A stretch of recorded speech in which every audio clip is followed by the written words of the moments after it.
Hello friends, कैसे हैं आप सब लोग। मैं Manju Verma all in one blogs में आपका हार्दिक स्वागत करती हूँ। फ्रेंड्स, जैसा कि बहुत सारे बच्चों ने मुझसे क्वेश्चन पूछा कि मैम आप यूनिट्स के बारे में बताइए, क्योंकि लेखपाल में सबसे ज़्यादा अगर यूनिट का मेजरमेंट हमें नहीं आता है तो कुछ भी नहीं समझ में आएगा। और जैसे कि हमें क्षेत्रफल निकालना है किसी भी प्लॉट का, तो उसके लिए भी हमें सबसे ज़्यादा ज़रूरी है कि हम यूनिट्स का कन्वर्जन जान जाएं। ठीक है, बहुत ही आसान है, बहुत ही अच्छा है। तो इस टॉपिक को पूरी डिटेल में समझेंगे और विस्तार से और बहुत ही इंटरेस्टिंग वे में पढ़ाई करेंगे। तो सभी लोगों को पता है कि आप लोगों ने बिस्वांसी सुना होगा। आप लोगों ने क्या सुना होगा? बिस्वांसी। ठीक है, ये बिस्वांसी होता है, यानी कि जो लैंड की छोटी यूनिट होती है उसको बिस्वांसी बोलते हैं। ठीक है, कई बिस्वांसी जब मिलते हैं तो क्या होता है? बिस्वा बनता है। ठीक है, क्या बनता है? बिस्वा बनता है। और जब कई बिस्वा मिल जाता है तो क्या बनता है?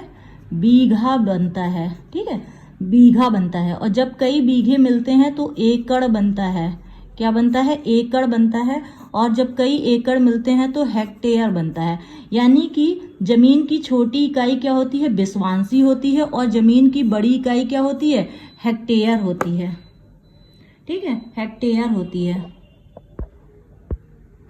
तो यानी कि सबसे छोटी यूनिट कौन सी होती है? बिस्वांसी होती है। फिर उसके बाद बीघा, बिस्वा आती है, सॉरी, फिर उसके बाद बीघा आती है, फिर एकड़, फिर हेक्टेयर। यानी कि अगर याद करना है तो ऐसे याद कर सकते हैं, बी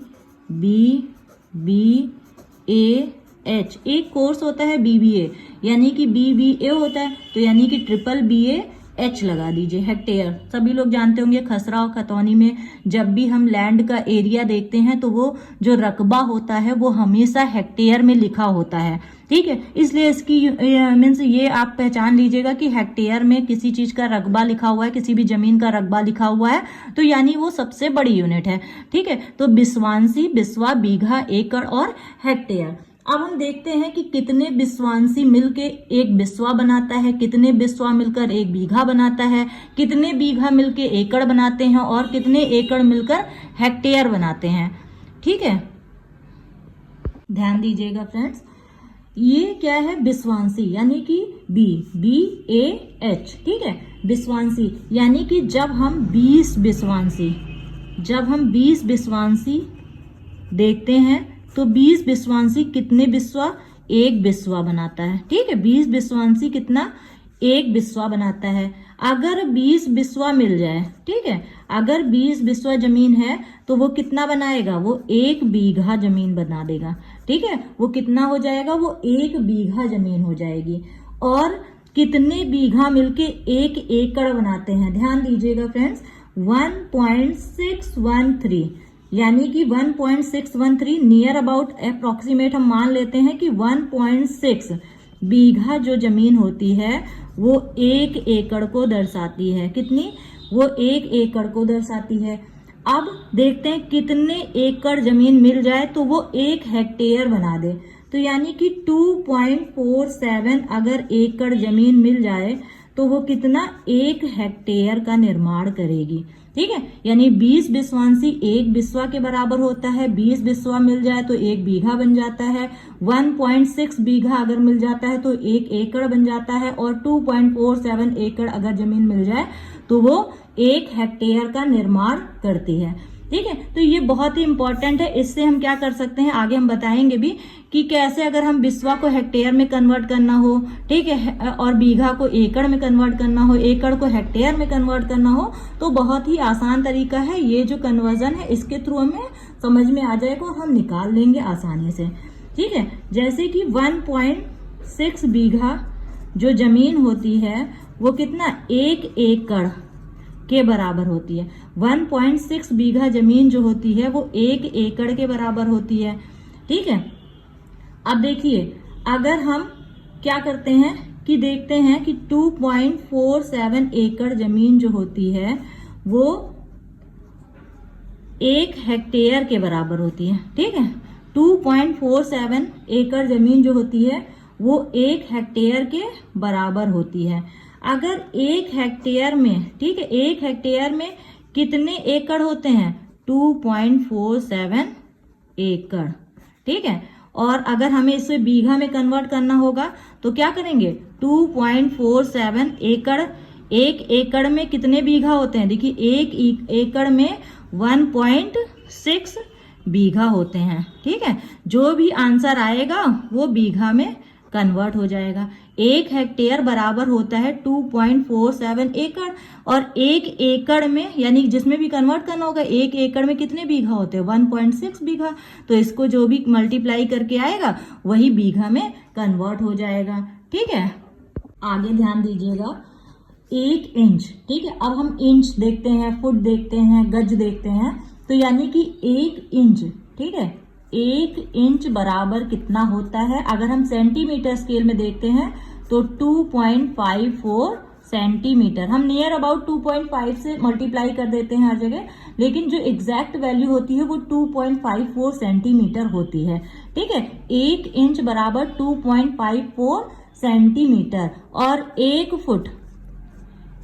फुट बराबर जो होता है वो 12 इंच के बराबर होता है। ठीक है, अगर हमें इसे सेंटीमीटर में कन्वर्ट करना होगा तो क्या कर देंगे, 12 इंटू 2.54, ये सेंटीमीटर में आ जाएगा। ठीक है, ये सेंटीमीटर में आ जाएगा, यानी कि इसकी जो वैल्यू आएगी 30.48 सेंटीमीटर आ जाएगा। 1 इंच 2.54 सेंटीमीटर के, 1 फुट में 12 इंच होते हैं, और 1 इंच में 2.54 सेंटीमीटर होते हैं, तो उसको भी कन्वर्ट कर लेंगे। फिर ध्यान दीजिएगा, 1 गज।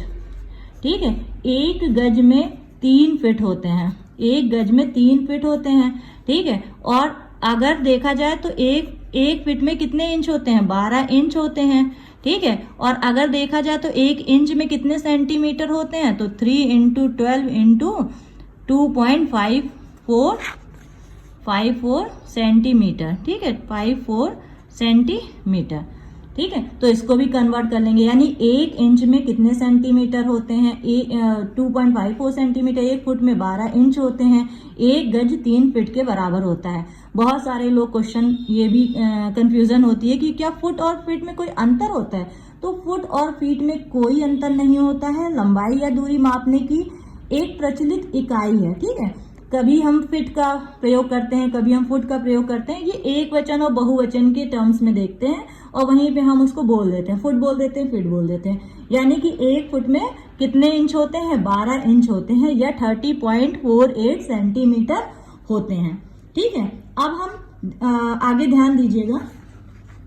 ठीक है, आगे ये ध्यान दीजिएगा कि अगर हमें हेक्टेयर को, ठीक है, हेक्टेयर को अगर हम वर्ग मीटर में कन्वर्ट करना चाहें, वर्ग मीटर में कन्वर्ट करना चाहें, ठीक है, तो हम कैसे करेंगे। यानी कि अगर हमारे पास कोई रकबा है और वो हेक्टेयर में है, हमें वर्ग मीटर में कन्वर्ट करना है, या हम क्या करेंगे, उसको वर्ग फुट में कन्वर्ट करना हो, ठीक है, या हमें वर्ग गज में कन्वर्ट करना हो, वर्ग गज में कन्वर्ट करना हो।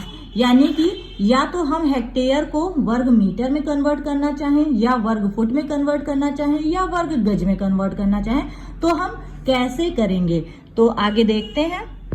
अगर हमारे पास कोई रकबा है, मान लीजिए कि हेक्टेयर में है, ठीक है, अगर हमारे पास रकबा जो है, अगर हमारे पास रकबा जो है हेक्टेयर में दिया हुआ है, ठीक है, और उसको वर्ग मीटर में हमें कन्वर्ट करना है, किसमें, वर्ग मीटर में कन्वर्ट करना है, तो हम क्या करेंगे, जो भी वैल्यू होगी उसको क्या करेंगे, कोई भी वैल्यू होगी, ठीक है, वैल्यू होगी, उस वैल्यू को हम क्या करेंगे, 10,000 से, ठीक है, ध्यान दीजिएगा, 10,000 से क्या करेंगे, मल्टीप्लाई कर देंगे, मल्टीप्लाई कर देंगे। ठीक है, वैल्यू को 10,000 से मल्टीप्लाई कर देंगे। यानी कि अगर जैसे लिखा हुआ है 0.3400 हेक्टेयर है, इसको हमें कन्वर्ट करना है वर्ग मीटर में। ठीक है, इसको हमें किस में कन्वर्ट करना है, वर्ग मीटर में। तो क्या करेंगे, 0.3400 इंटू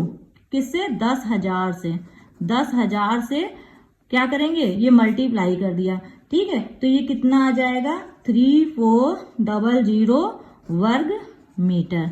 यानी कि ये किस में कन्वर्ट हो जाएगा, ये वर्ग मीटर में। यानी हेक्टेयर को जब वर्ग मीटर में कन्वर्ट करना होगा तो वैल्यू को 10,000 से क्या करेंगे, 10,000 से मल्टीप्लाई कर देंगे। ठीक है, आगे देखिए, अगर वर्ग मीटर को, ठीक है, वर्ग मीटर है, ठीक है। और इसको हमें वर्ग फुट में कन्वर्ट करना है, वर्ग फुट में कन्वर्ट करना है। वर्ग मीटर को वर्ग फुट में कन्वर्ट करना होगा तो हमें किस वैल्यू से, यानी कि वैल्यू को किससे मल्टीप्लाई करेंगे, 10.7639 से मल्टीप्लाई कर देंगे, ठीक है, मल्टीप्लाई कर देंगे। ये होगी वैल्यू को किससे मल्टीप्लाई कर देंगे, वैल्यू को 10.7639 से मल्टीप्लाई कर देंगे तो वो किस में आ जाएगी, वो वैल्यू जो होगी वो निकल के आ जाएगी वर्ग फुट में। कोई भी वर्ग मीटर ले लीजिए आप, ठीक है, कोई भी क्षेत्रफल यानी कि कोई भी वर्ग मीटर ले लीजिए। अगर हमारे पास में 3400 वर्ग मीटर है, ठीक है, 3400 वर्ग मीटर, किसी भी प्लॉट का जो रकबा है वो यानी कि क्षेत्रफल है वो 3400 वर्ग मीटर है। इसको हमें वर्ग फुट में कन्वर्ट करना है। अब हम वर्ग फुट में कन्वर्ट करने के लिए क्या करेंगे, 3400 को 10.7639 से क्या करेंगे, मल्टीप्लाई कर लेंगे। तो जो भी आंसर आएगा वो किस में आ जाएगा, वो वर्ग फुट में आ जाएगा, ठीक है। आप लोग कमेंट करके हमें आंसर बता दीजिएगा कि ये कितना आया था। अब हम क्या करेंगे, अब हम वर्ग फुट को, देखिए वर्ग फुट को अगर वर्ग गज में निकालना हो, अगर वर्ग फुट को हमें क्या करना है, कन्वर्ट करना है वर्ग गज में, ठीक है, वर्ग गज में। तो वर्ग फुट को अगर वर्ग गज में कन्वर्ट करना होगा तो ध्यान दीजिएगा जो भी वैल्यू होगी उस वैल्यू को 9 से क्या करना होगा, डिवाइड करना होगा, ठीक है, 9 से डिवाइड करना होगा तो हमें क्या मिल जाएगा, जो भी हमें आंसर मिलेगा वो वर्ग गज में मिल जाएगा। क्यों, देखिए ध्यान दीजिए, मैंने बताया था कि 1 गज बराबर जो होता है वो 3 फुट के बराबर होता है, ठीक है, 1 गज जो होता है वो 3 फुट के बराबर होता है। तो 1 वर्ग गज, ठीक है, 1 वर्ग गज कितना होगा, 9 वर्ग फुट के बराबर होगा, ठीक है। तो आशा करती हूँ कि समझ में आया होगा। और जो नेक्स्ट वीडियो होगा उसमें मैं कड़ी गुनिया के बारे में बताऊंगी, और जो कड़ी गुनिया के माध्यम से यानी कि जो कड़ियाँ होती हैं, अगर कड़ी में अगर हमें क्षेत्रफल दिया हुआ है तो हमें कैसे कैसे हम नापेंगे, कड़ी गुनिया की सहायता से कैसे नापेंगे। तो और भी बहुत सारे इंटरेस्टिंग टॉपिक होंगे जो मैं लगातार लाती रहूंगी। और मुझे मोटिवेट करने के लिए मेरे चैनल को सब्सक्राइब कर लीजिए। जितने ज़्यादा सब्सक्राइबर, व्यूअर और मेरे लाइक जितने ज़्यादा होंगे मुझे इससे मोटिवेशन मिलेगा। तो प्लीज़ मुझे सपोर्ट करिए। Thank you so much.